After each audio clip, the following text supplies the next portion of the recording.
You're listening to the Astrology Hub podcast, practical wisdom for living your life on purpose. Hi there, my name's Amanda Poole-Walsh, and I'm the founder of Astrology Hub. And I'm Donna Woodwell, Astrology Hub's senior editor and master astrologer. And we are here for your weekly forecast for the week starting on April 15th. Okay, Donna, let's start high level. Tell us about the theme that we will be exploring this week. Well, we're certainly continuing drying out from all the water that has, I was going to say plagued our skies, but that's really not fair to water. Water nourishes us on deep levels. It's just a little uncomfortable when you've been sitting in the bathtub for a while. And so we're finally getting a glimpse of what's coming next. So my guess is that next involves asking us some tough questions about from whom are we seeking approval? You know, it's as if there's some subtle power shift going on in the skies that might take us weeks to fully put words to, but still, I think empowerment might be a good theme for the week. You know, Donna, it reminds me of this interview that I just recently saw on Brene Brown's station. I think it's called Living Brave. And she was interviewing Oprah. And one of the questions that Brene Brown asked Oprah was, is it possible to live a life of courage without disappointing people? And Oprah said so clearly, like 3 times, she goes, it is impossible to live a life of courage without disappointing someone. It is impossible to live a life of courage without disappointing someone. And this speaks to me so much of what you're saying. From whom are we seeking approval? And can we actually live the life that we came here to live, that blueprint in our astrology chart, without disappointing anyone? Because we don't like to disappoint people. We don't like to, so many of us have that people-pleasing element of us. And I really do think that it goes back to survival. It's like in our DNA that we need to be liked in order to survive. So it's a tough one to work against, but I think it's really important for us to keep in mind that if we're truly going to be empowered, if we're truly going to live our blueprint, that in the process, we are going to disappoint some people. And yet the people that matter, the people that really truly support us, the people that really truly love us, they're not going to be disappointed. They're going to be rooting us on. They're going to be like, yes, you're doing it. You're being you. So I just wanted to offer that. I think that is so appropriate. And especially since we are coming out of this very watery phase. And it's the nature of water to connect. It's about emotion and it's all empathy. And so we're feeling what everybody else is feeling, and that disappointment hits so hard. And so we need to dry out a little bit. It's very hard to be brave when all you're doing is feeling what everybody else is feeling. There's not a lot of distance there. And that's part of what happens when you get a little bit of distance. You've got a little more space to be able to take that. No, I'm called to do this and I need to do it. And in order to be myself. And I think you're very wise to point out that the people who love you, the people who really love you, will cheer you on. Yeah, absolutely. Okay, so let's talk about the week ahead. We have this theme of empowerment that we're working with. What's going to be going on throughout the week? Okay, so once again, the moon is void of course on Sunday night into Monday morning, which may have led to some oddly nebulous dreams in the evening hours. But, at least a jolt of caffeine and maybe that Virgo moon trine Uranus on Monday morning gets you up and moving fast into the day. So ride that momentum throughout the day. As the evening approaches, Venus is squaring off with Jupiter, which suggests that there might have been some overindulging going on this evening. So if you're just like going out to party because, if you're in the United States and you finished off your taxes and you figured you deserved a break, go have fun, but not too much fun. Because, foggy and muddled is the experience that many might face on Tuesday morning as that Virgo moon opposes Neptune. Back to the Neptune watery, maybe the direct result of some overindulgence the night before. But at least don't worry. There's a good chance you'll get back on track by the afternoon hours because moon is harmonizing with that disciplined Saturn. Again, recovery comes quickly on Thursday afternoon. And then finally, in Wednesday's pre-dawn hours, Mercury arrives in Aries. And all I can say is, yay, because Mercury has been in watery Pisces for 10 whole weeks. And that's 7 weeks longer than he's usually in a sign. And for Mercury, it's his least favorite sign to be in. So we are at the end with an exclamation point. The moon moves into Libra a few hours later and opposes Mercury for the last time this month, as if to say, time's up, dry yourself off, no more self-pity, get moving. I'm excited. Okay, so next up, Wednesday morning begins 20 or so hours with no perfecting aspects. Now, perfecting aspect just means no aspects become exact during this period of time. And in astrology, these calm days are a bit like wild cards, kind of choose your own adventure vibe. So use Wednesday as you wish to catch up on things or just catch your breath from all the things that have been going on. Because the pressure's back on Thursday to get something accomplished. The moon in Libra squares off with Saturn and Pluto. So you might feel a sense of obligation, perhaps from people outside of you, to live up to what you've committed to. So whatever it is, you better just go and get it over with. The moon's also harmonizing with Mars in Gemini. So this is great for some professional type communication. I say professional type because you need to be aware of a little bit of oversensitivity to reading too much into what other people say. So don't let your own preconceived notions get in the way of what you're actually being told. Does that make sense? Yes, it does. Absolutely. Awesome. It reminds me of what Adam Gainsbourg said in the 2019 forecast event when he said, pay attention to where you're taking things personally and how that's blocking intimacy in your life. And so what I'm hearing here is really listening without your judgment, listening without, being triggered, listening without, do I agree or disagree? Just listening so that you can actually have a true connection with the person who's trying to communicate with you. Yeah, I think we underestimate how much our little reality bubble that we live in affects how we experience our world. I'm reading this great book by Patrick Dunn right now, which is on magic and language and symbol. And basically he explores that people who become master magicians, what they've learned how to do is change their own reality bubble. And when I say change their own reality bubble, we have a set of filters through which we perceive what's happening to us. And sometimes those filters are developed at one time in our lives, and we're now moved on. The filters no longer resonate and are actually impeding our growth. And to become really good at moving through the world, you have to be willing to bend and shape and tweak that entire filter system so that you can appreciate the good that's coming to you without rejecting it. Sounds like a lifelong process, but I'm sure there's practices and things that we can do to refine that. Absolutely. It's the snake eating its tail or the snake shedding its skin. We always have to continue to shed so that as we get bigger. And that's a creative and a destructive process. We're creating a new skin, but we're destroying the old one. What's the name of that book again? It's by Patrick Dunn, and the book is called, I'm going to get it wrong, Magic, Language, Symbol, and something. But I'll make sure we get it for the show notes so people can look it up. Okay, fantastic. Okay, so moving into the weekend. And for some people, this is a holiday weekend because Good Friday is today, and then we have Passover on Saturday and Easter on Sunday. So Friday begins with a full moon in the morning hours, and it's actually the second full moon in Libra in a row. So just as background, every 13 months, we either have 2 new moons in a row in the same sign or 2 full moons in a row on the same side. It's just part of the larger lunar cycle that we live in. It's not particularly heavily aspected moon, but it is widely square Pluto, which suggests that we are making some adjustments about the balance of power between ourselves and others. So this is where all those questions that we talked about in the theme of the week are hanging in the air.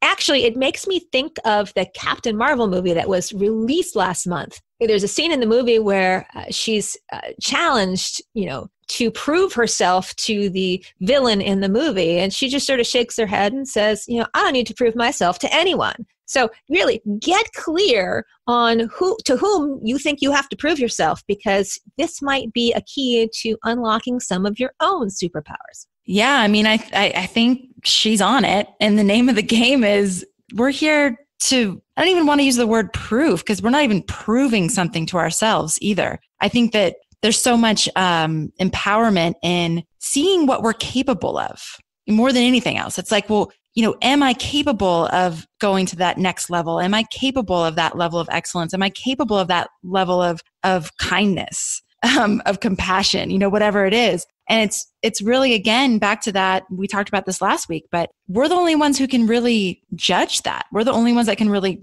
judge that progress. And it's not about comparing ourselves to other people or proving ourselves to other people.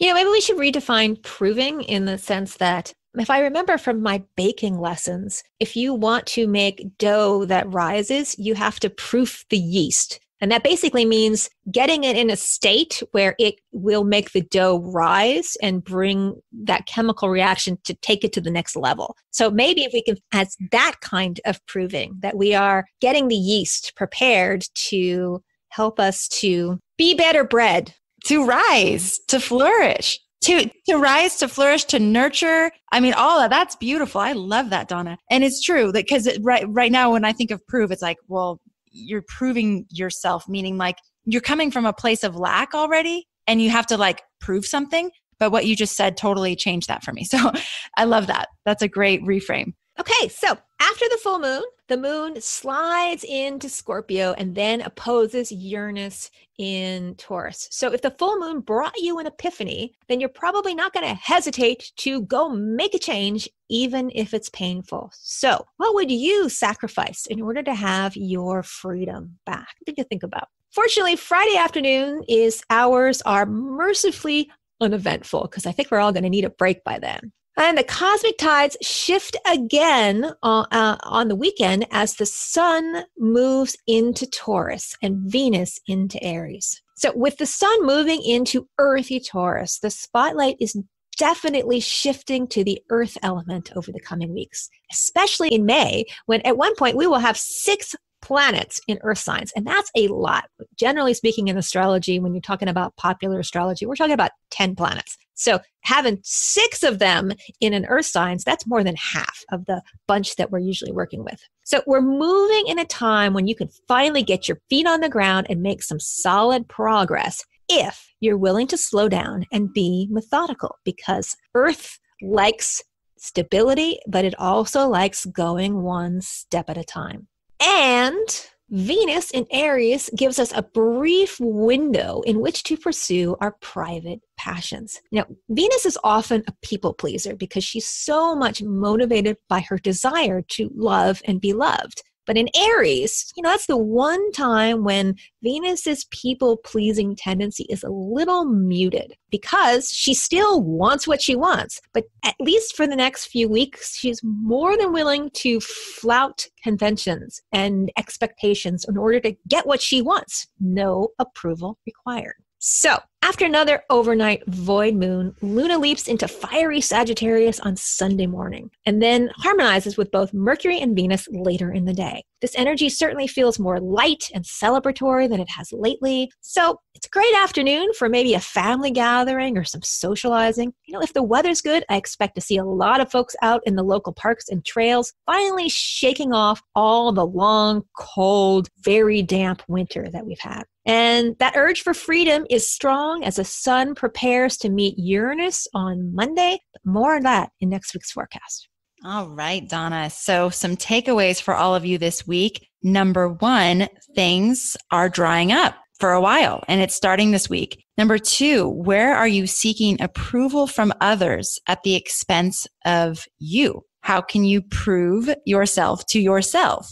And when we did a little reframe around that word prove, really, how can you create the conditions that you need to rise? Number 3, this week, the spotlight is shifting to the earth element. So that ties to number 1. When I said things are drying up for a while this week, it's going from all the water that we've been experiencing and shifting into earth. So the question to ask yourself, if you want to work with this earth energy, are you willing to slow down and be methodical? And what does that look like for you? Just take some time to consider that. What does it look like for you to slow down and be more methodical? So how can you work in harmony with that earth element? And number 4, this is tying back to this energy this week around, what are others expecting of you? Where are your shoulds and where are you doing what others want versus what you want? The 4th thing was pursuing your passion. And if sometimes that might mean flouting conventions and expectations. So lots of really interesting energy this week, Donna. We've been talking about water for so long. It's really fun to be shifting into that earth zone and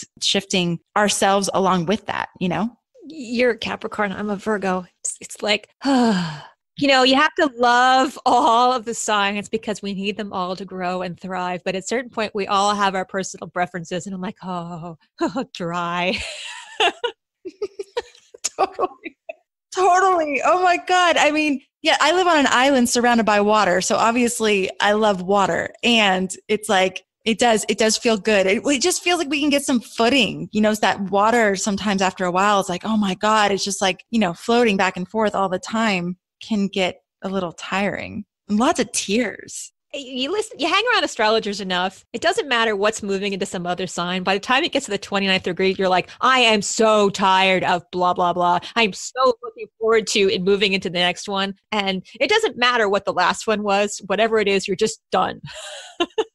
You know, it reminds me that everything's always transitioning. So no matter what you guys are going through in your life right now, it's gonna change. It's gonna pass. It's gonna, you know, it's always moving. And the more I've been thinking about, or just sort of like meditating on transits, like the thought about transits and these things that happen that interact with us and our charts and pull out these kinds of experiences that we need to experience. And when we work with them, we're like in a constant state of change. I mean, and the other choice is to numb out and distract and not pay attention. And even then, we're probably going to have to change at some point. But, you know, when we're consciously aware of all this movement and all this change, we get to evolve with it. We get to be like that, you know, how the earth is like spiraling through space and always moving forward. It's like, we get to do that too. So, yeah, everything's temporary, and I can totally see what you're saying. It's like, it's kind of like at the end of winter, you're ready for spring. At the end of spring, you're ready for summer. At the end of summer, you're ready for fall. It's like, that's just the way it is. All right. With that said, thank you so much, everybody, for tuning in. Thank you for being a part of our community. This Astrology Hub podcast is so amazing in its organic, beautiful growth month after month. And I just want to thank you for showing up and for tuning in and for continually giving us your feedback and rating and reviewing it and subscribing it. It's just so incredible to watch how it just has a life of its own. And I'm so grateful that you're finding value in it. And of course, as always, thank you for making astrology a part of your life. Donna and I both are going to catch you on Thursday's episode featuring Charles Eisenstein. Donna, do you want to tell everybody what we covered and why it would be a great idea to tune in? Oh, it is so fun talking to Charles. And, you know, it's Earth Day is coming up soon, and it seems like the perfect time to explore with Charles our relationship to the planet. And we went all over the world, literally. But really, what I remember most is talking about why we're in such a state of difficulty right now, because we're going from the old scripts, the old stories that we told ourselves about living here on planet Earth, moving into a new set of stories that we're telling ourselves about the coming age, what kind of a relationship we want to have with the planet. And as the people with old stories bump into the people with new stories, or people who are still forming their stories, there's a lot of conflict going on. And so he gave us some great ways to think about not just the changing climate, but also the changing human culture that we're going to experience over the coming years. It was really fun. It was very fun. So check out that episode on Thursday. And in the meantime, have a wonderful week. Drying up. It's like we're all kind of sunbathing, and I hope you enjoy it. And we can't wait to catch you on the next episode. Are you ready to learn more about astrology, take your work with the moon cycles to the next level, and experience what it feels like to be supported by a thriving community of like-minded and like-hearted souls? Then we have the place for you. Join Astrology Hub's Inner Circle, a global community dedicated to spiritual growth, lunar forecast, and mastery classes with leading astrologers. Simply go to astrologyhub.com/inner circle to learn more and join us today. Reconnect with your childlike wonder of the universe and rediscover your place and purpose in it all. Join our Inner Circle today. Visit astrologyhub.com/inner circle and get in our Inner Circle today.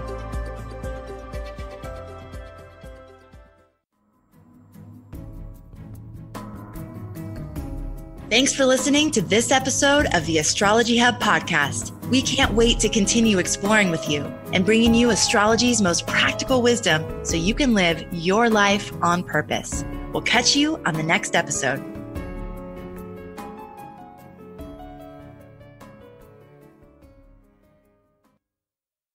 Hi, this is Chris Kaplan, the producer of the Astrology Hub podcast. This episode is over, but check the show notes for links to products and services you've heard about during this episode. And if you enjoyed our show, please subscribe and rate using the subscribe button wherever you listen to your podcasts.